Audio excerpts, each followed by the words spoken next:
Hello and welcome to this week's edition of Phillies Talk Podcast. It's the National League Championship Series broadcast of the show. My name is Rich Baxter, and I'm joined with my good buddy and co-host here on the show, Mr. Matt Veazey. How are you, Matt? Hey, Rich. Good afternoon. How are you? Good afternoon. And we're just talking before we started here. We got a ball game to watch tonight. National League Championship Series, Game 1 at San Diego. Psyched. Yeah, very psyched. Of course, we took in a game together, one of the loudest games I've been to that I remember hearing anyway, from what I can still hear. And that was a hoot. That was a great game.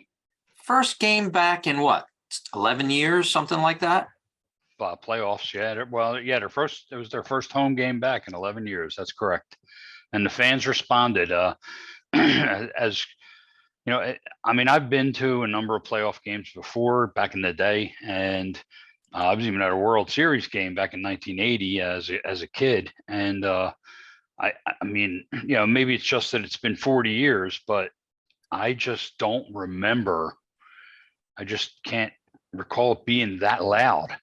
Now, back in 1980, as an 18-year-old, game 2 I was at with my uncle, we were at the very top of the 700 level of the vet. So it's very possible I didn't get the full effect of how loud the fans were, being at the absolute top of the ballpark. But man, being right down there where we we had some pretty good seats. We were right off of, I guess, basically a little bit before the left field foul pole. In foul territory, up in the, the 200 level. And it was really loud. I mean, I think, I can't remember who it was. Was it McCarthy or one of the announcers? Somebody said that they got a couple of notices on their phone that the noise decibels had reached unsafe levels or unhealthy levels or something like that. But in a couple of moments, especially like Hoskins' home run and a couple of other moments, it was deafening. Yeah, it was. And the players responded to it after the game. They said how great the crowd was. Obviously, when you have 40 some odd 6,000 people screaming and yelling and jumping around and dancing around, it's going to make a lot of noise. But they weren't dancing on their own. Yeah, they had some help. But what a great series that was, a division series. They came to play. They didn't disappoint.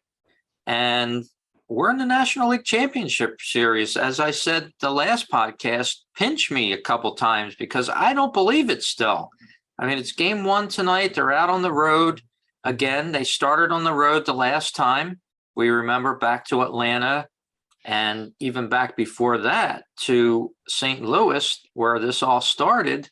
And as the Phillies notes that just got put up say, we're 8 games away from a World Series victory here.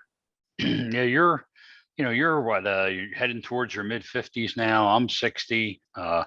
We've seen this before, and we've been through the really lengthy downturns before multiple times, not just over the last, during that stretch from 2013 to 2017, whenever it was.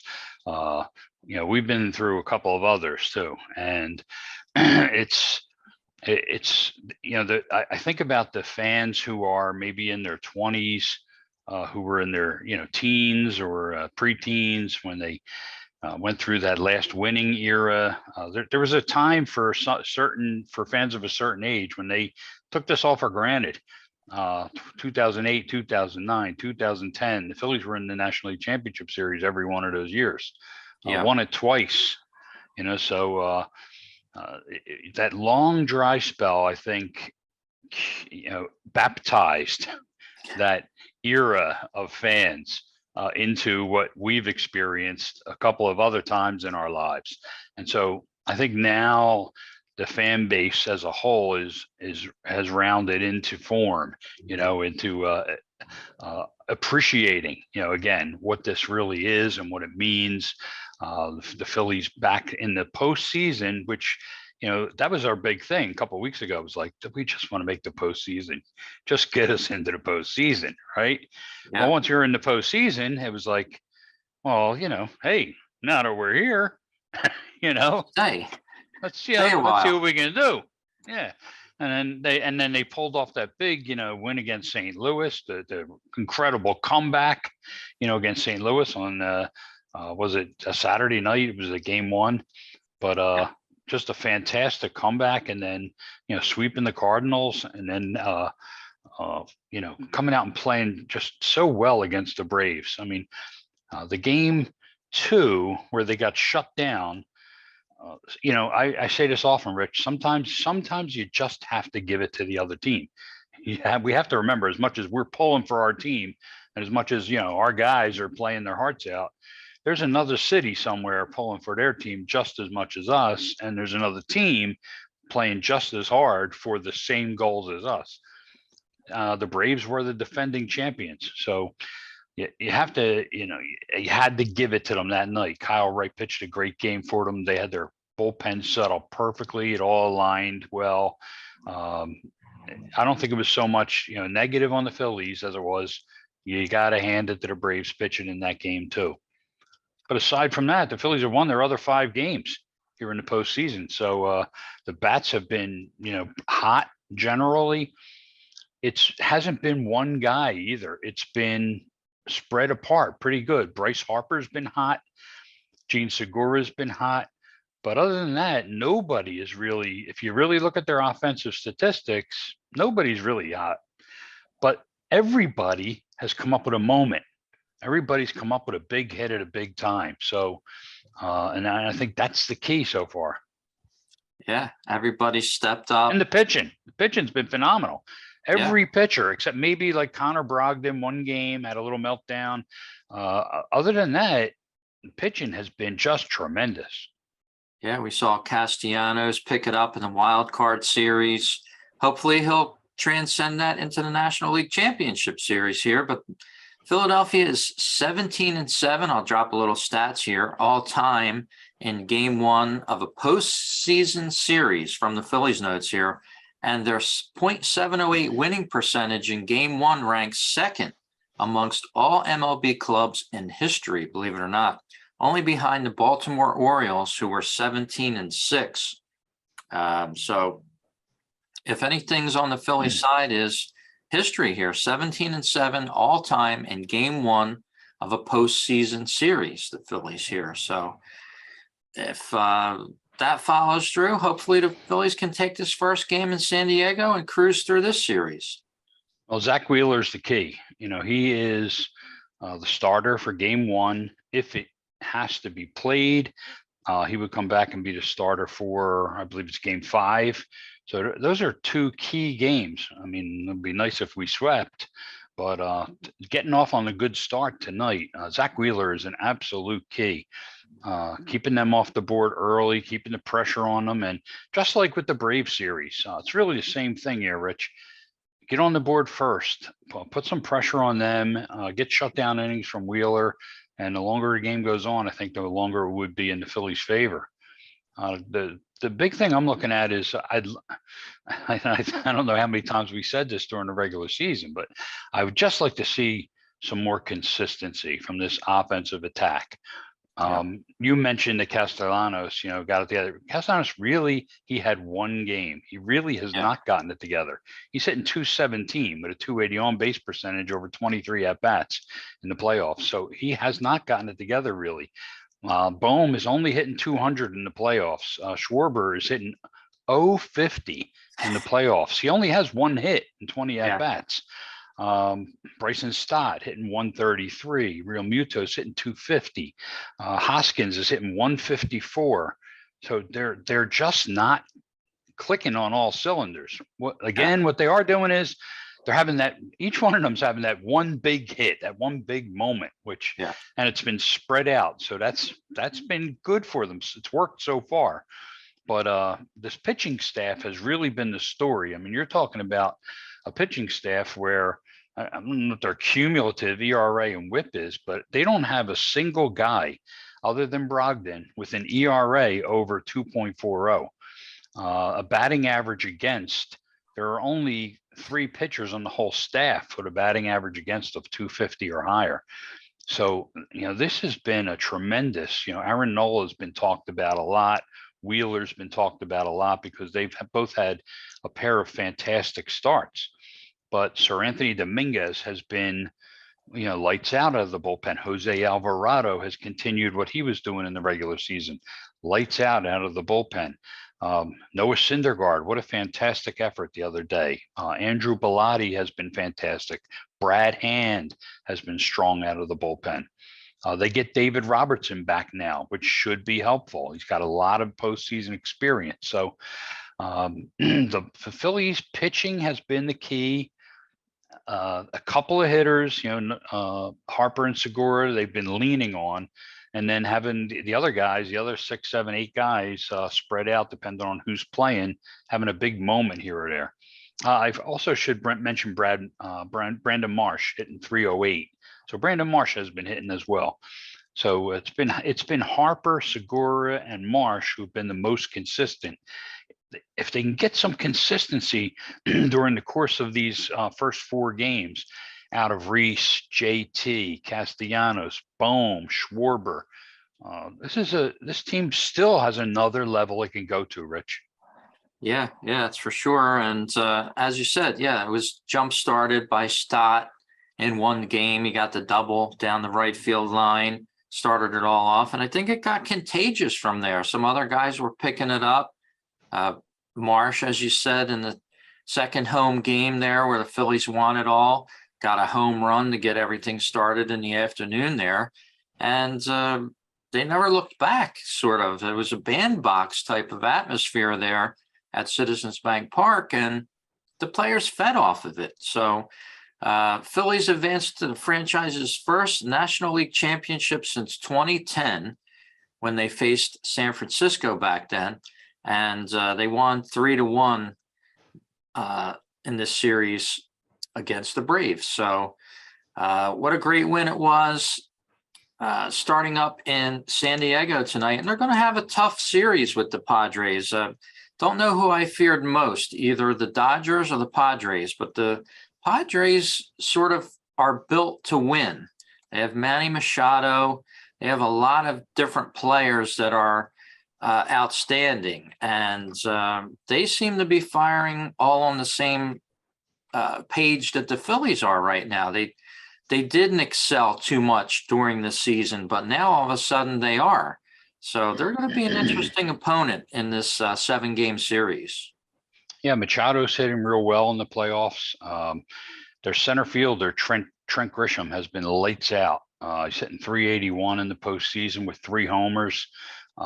Young guy, he's got a lot of speed. He's a really good defensive center fielder, and he's been, I won't say he's been carrying the load, but he's been their spark plug so far offensively. As we know, they also have Juan Soto. Soto has continued for the most part his regular season struggles in the postseason. He's only hitting 250, but he's come up with a couple of big hits for them. They have veteran Jerickson Profar, who's hitting well in the playoffs. They have the powerful DH that came over with Soto in that big trade with Washington, Josh Bell, who he's got a postseason homer already. Hasn't had a lot of hits, but he does have a postseason home run. They've hit 9 home runs so far. The Padres have in the postseason. So they've shown a little bit more pop even than the Phillies have to this point, and they'll be in their home ballpark. They got their home fans behind them.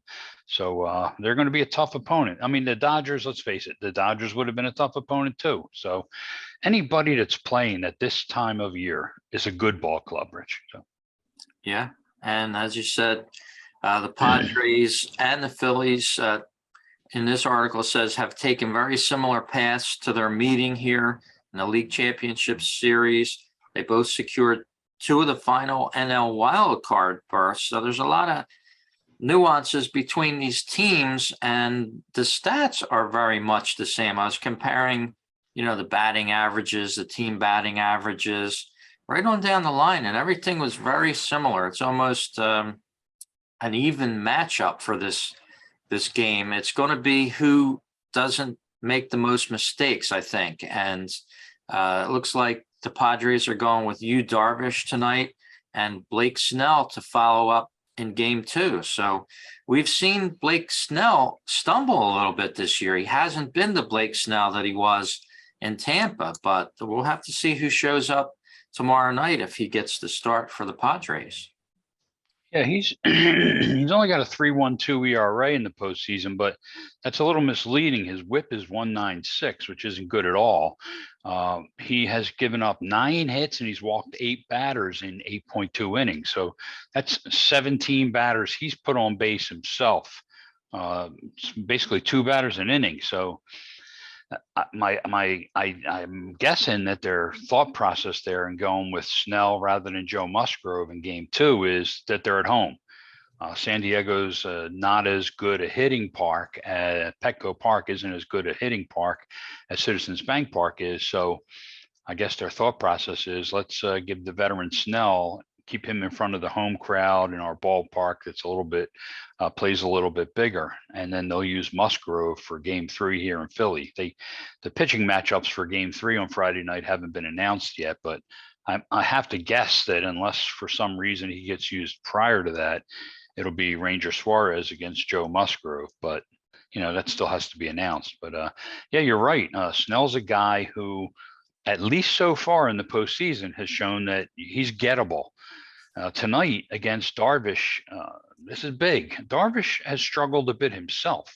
He's pitched 12 innings in the postseason and he's 2-0, but he's given up 13 hits in those 2 innings. He's given up 4 home runs.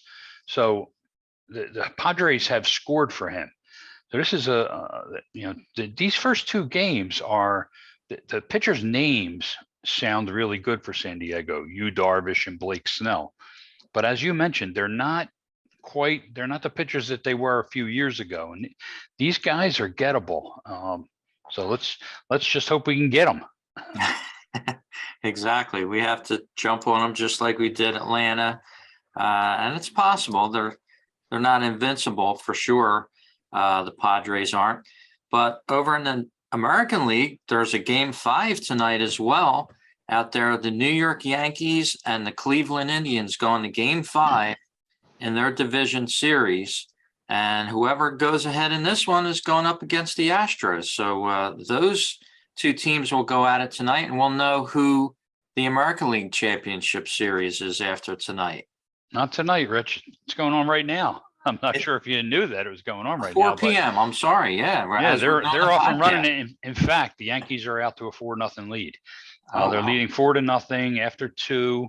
They got a big 3-run homer in the first inning off Giancarlo Stanton. So that put them ahead. Now they're up 4-0. So the Terry Francona and the I keep wanting to say the Tribe or the Indians, but Terry Francona and the Cleveland Guardians, they've got a little bit of a hill to climb here at Yankee Stadium if they want to get back in this and stay alive. As you said, whoever wins this one faces Houston, and Justin Verlander starting on tomorrow night at Houston. Wow, that's awesome. So, yep, Cleveland against New York. And who would have thought Cleveland would be tussling New York in a game 5 in the ALCS? Not me, but they are. So, game's still going on. And you never know what's going to happen. I mean, you've seen the Dodgers give up a lead. The Dodgers were cruising against the Padres a few nights ago. It looked like they were going to win. The Padres came back after the 7th inning and snuck back in and took the series from them. But checking ahead with our series with the Phillies, of course, they announced all the starting times, 8 p.m. tonight. Tomorrow it is, 4:30 p.m. it says here on Fox. And Thursday is an off travel day for both clubs, and back to Philadelphia, Citizens Bank Park on Friday, 7:30 p.m. is the air time. And then Saturday's game 2 at home for the Phillies, 7:45 p.m. And Sunday is an afternoon matchup, 2:30 p.m. I love the timing of that, if necessary, of course. And, Citizens Bank Park's going to be rocking again this weekend. Yeah, Friday and Saturday, Rich, look like, at least at this point, what are we, 3 and 4 days out. But the weather forecast looks beautiful for both Friday and Saturday. Highs 65 Friday, 70 Saturday, complete sunshine, very light winds, almost no chance of rain. So Friday and Saturday, we're going to have baseball here, and it's going to be in beautiful weather. Now they're playing at night. The overnight lows are going down into the 40s. So fans who are going Friday and Saturday night can expect probably, during the game, the temperatures will be down closer to 60, maybe into the upper 50s. So jacket, sweatshirt, long sleeve t-shirt type weather. Sunday afternoon, there still really doesn't look like much of a chance of rain at all if we do have to go to Sunday afternoon. Very similar conditions. So the weather looks great here for Philly this weekend. Won't be that freezing cold weather that sometimes you can get this time of year. Much more seasonal weather. Out in San Diego, it's going to be hot. I saw a forecast for tomorrow that it was like 90 degrees or in the low 90s tomorrow afternoon. So that's midsummer weather as far as we're concerned here in Philly. Yeah, I'd love to have that back a little bit. Tonight we're going to dip into the near mid 30s here in the Philadelphia, New Jersey, Delaware area. So we're going to have a little chilliness tonight as the series starts out there in San Diego. But how about Bryce Harper, to switch gears a little bit here, hitting .435 in the series with 3 homers, 3 doubles, and 6 RBIs. Has he really lit it up here for the playoffs? Sure. Overall, in the 6 games, he's hitting .435, as you said, with a .480 OBP.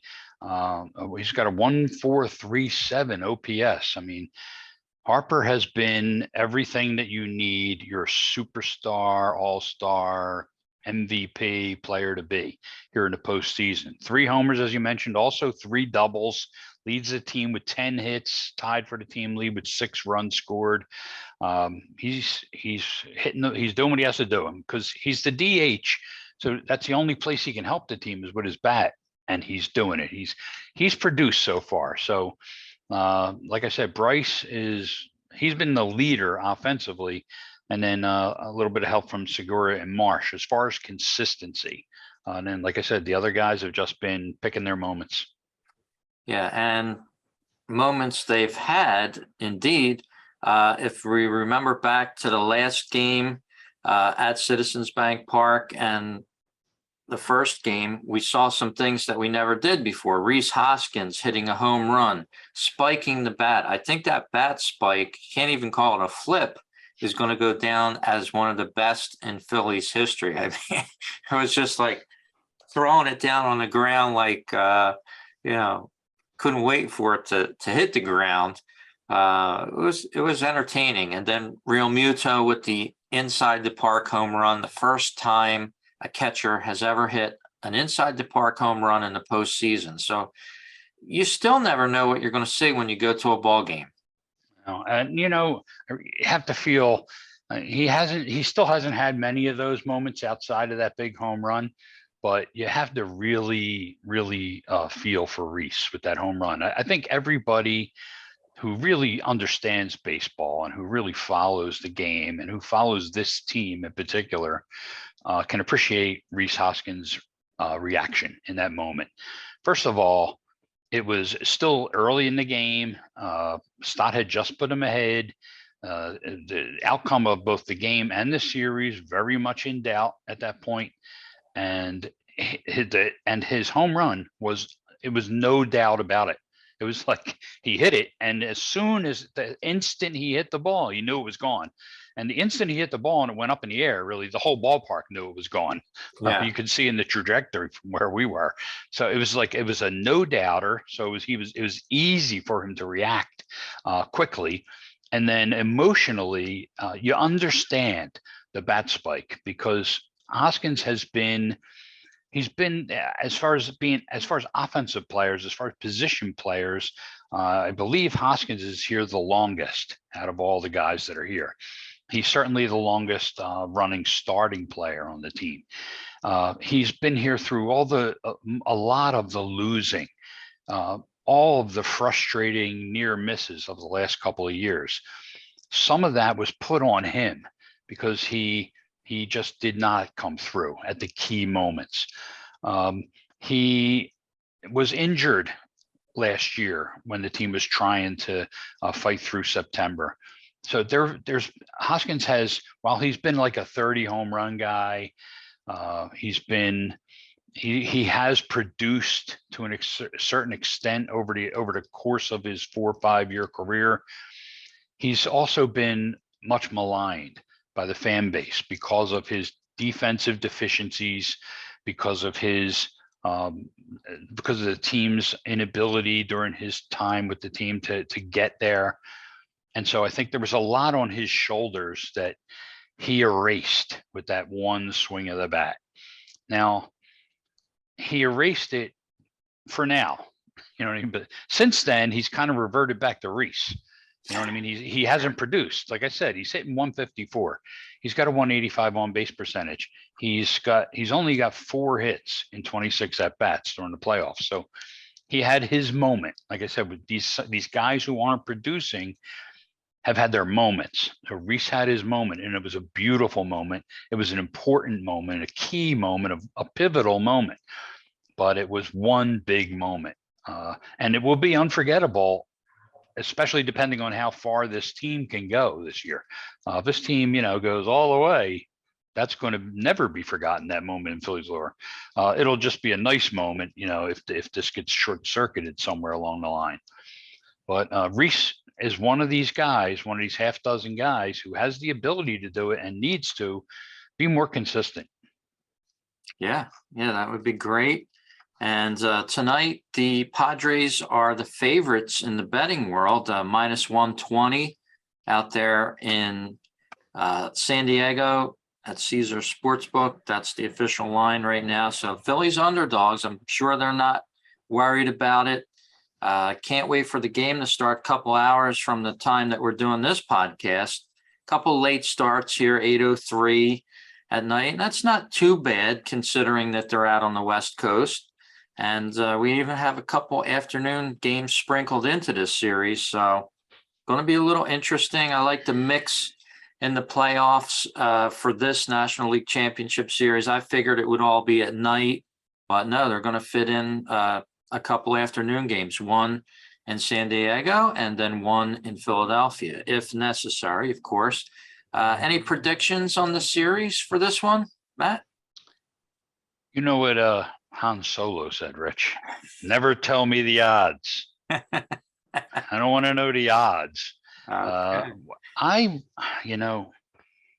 I'm very conservative usually, Rich. Like a normal Matt Veazey prediction right here would be, let's say the Phillies in 6, or if I think the home field advantage is that big, the Phillies in 5, I really think that we can sweep them, Rich. Wow. I really believe that. They lose tonight, and there goes my prediction. So I'm part of me's hesitant to predict it because I don't have the cojones. But let's just say I will give in. I'll cave in to my normal conservative nature and say Phillies in 5. Okay, that sounds like a safe bet. That's what I was thinking. But they do have to break out and win one in San Diego for sure. Just like Atlanta, just like Atlanta, it's the same thing. Get a split and come home. Yeah, they have to set the tone out there. And as you said, the Phillies have to pick it up. Kyle Schwarber with less than 100 batting average in the series, the last series, .050. I mean, that's unbelievable for him. If he turns it around here, we're going to see something else. And Alec Bohm, the same thing. As you said, he needs to pick it up. There needs to be somebody new every night, but these guys have to start contributing as well. Castellanos again, wake back up again and, do it again. So we need more participation by some of these players and, of course, the pitching as well. So I'm looking forward to this series. I think it's going to be a well-fought series, and hopefully the Phillies will come out on top after it's all said and done. I'm with you, Rich. It's I really believe that the key here is going to be between these two teams. They're pitching, like you said, everything's been so they've gone on kind of a similar track. Uh, a couple of hitters have carried their lineups. For the most part, their lineups have been inconsistent, but the pitching on both teams has been really good. And I think that the story of this series is going to be, I believe one of these pitching staffs will, I won't say collapse, but one of these pitching staffs won't hold up over the series the way that they have to this point. And I like the way the Phils are pitching right now, all the way through their staff. So I really believe that's going to be the Phillies' key, is their continued pitching dominance. The first two games from Wheeler and Nola, holding down the Padre lineup into the middle of the game, fifth, sixth inning, giving the offense a chance to score first, early, and hopefully often. And I think that that's going to be the key. Yes, it will. Let's take a little bit of a look at the pitching matchups that are projected here. Of course, Zach Wheeler going for the Phillies tonight. 2 starts this postseason. Opponents only hitting .143 off of them, going up against Yu Darvish. And 7 career starts versus San Diego. Wheeler's 3-1 with a 2.06, 53 strikeouts, and 43 2/3 innings. Darvish, on the other hand, has made 2 starts postseason, allowing 4 runs, striking out 11 in 12 innings. The 36-year-old now has faced the Phillies twice this season, allowing 3 runs in 13 innings. So he hasn't really allowed many runs against the Phillies. Hopefully they can solve them here.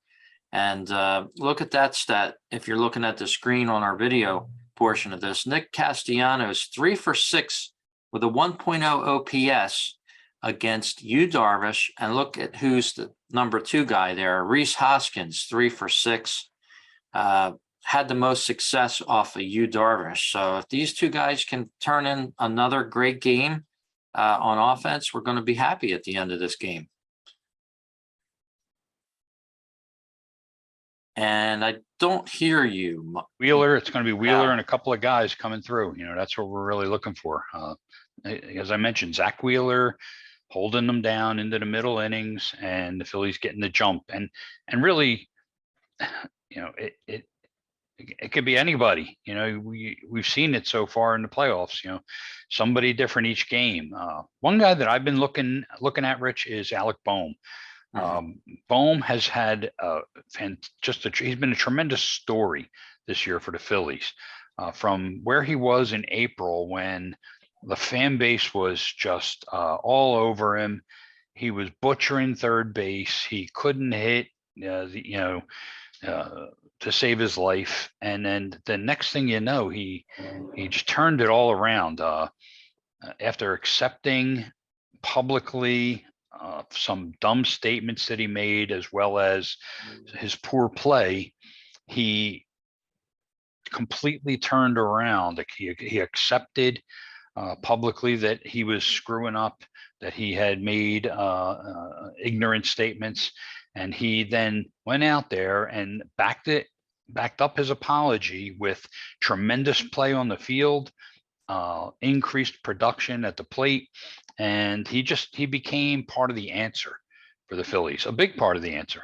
So he's struggled a little bit with the bat here in the postseason, and I really think that this kid, he's for real as a hitter, and I really think he's going to break out at some point here in the postseason. So it wouldn't surprise me if he had a couple of big hits tonight, a big game from Zach Wheeler. That might be the winning formula. Yeah, and we're going to see a lot more baseball in this series, of course, because it's a 7-game series, unless it's a sweep, of course, the 4 games. But Nola going up in game 2 against Blake Snell, and says here, dating back to the Houston clincher, Nola has not allowed an earned run in 19 1/3 innings. So he's been pretty lights out. Only faced San Diego once this season, striking out 10 and allowing 1 run and a 1-0 loss on June 24th. So Blake Snell, on the other hand, has allowed 4 runs, 5 2/3 innings versus the Phillies back on June 25th. And he was the guy that actually threw the pitch that broke Bryce Harper's thumb. So, a little history revisited here with Blake Snell back on the mound for the Padres in this series. He has walked 8 in 8 2/3 innings this postseason, but came off of a strong start versus the Dodgers. So Blake Snell earning his pay here, so to speak, in the playoffs after having a so-so season. And I didn't really follow his whole season, but I remember some starts from him, and he wasn't the Blake Snell that we're used to, in other words. I'm going to look up his stats right now as we're talking about him, but let me check his record for this year. It's been a little roller coaster, Rich. 8 10 with a 3.338 ERA. So if he pitches anything like that, Phillies have a better chance of beating him and the Padres in Game 2. I'm with you. This is an opportunity. We talked about him earlier. These starting pitchers, both Darvish and Snell, they've been kind of roller coastery for the Padres, and I think they're gettable. So let's hope we get them. Yeah, go out and get them, guys. Go Phils. Check out our blog or website at fightingphillies.com. That's my site. Baseballtalkradio.com is a great collection of podcasts talking all about baseball. And why don't you tell the folks where they can hear and see you on the web? Best place, Rich, always is on Twitter at Phillies Bell. Just like the bell that rings when we win a game, hit a home run out there in the outfield, at Phillies Bell on Twitter. Awesome. So check it out there. Matt Veazey there at Phillies Bell on Twitter. My handle is at Fightin' Phillies with no G on Twitter. And Matt, we said it before, we'll say it again. Hopefully by the next podcast, we'll come back on here and we'll be talking about World Series, because I just happened to purchase some World Series tickets in the past 2 days. I made the call and got in on a couple seats. So with any luck, the next time we do the podcast, we'll be talking about the World Series. Hey, same here, Rich. My brother and I have tickets to Game 1 here in Philly. It won't be Game 1, but the first game here in Philadelphia. So, hopefully we get to use those tickets. Yeah.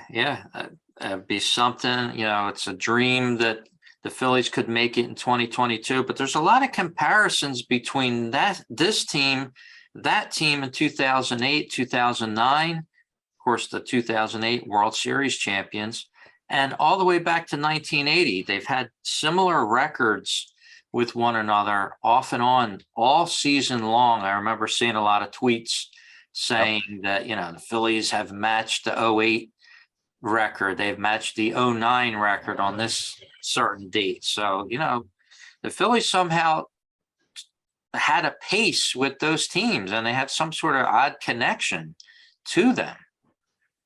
Yep. Yeah. Well, let's just hope that this team finishes it off as well.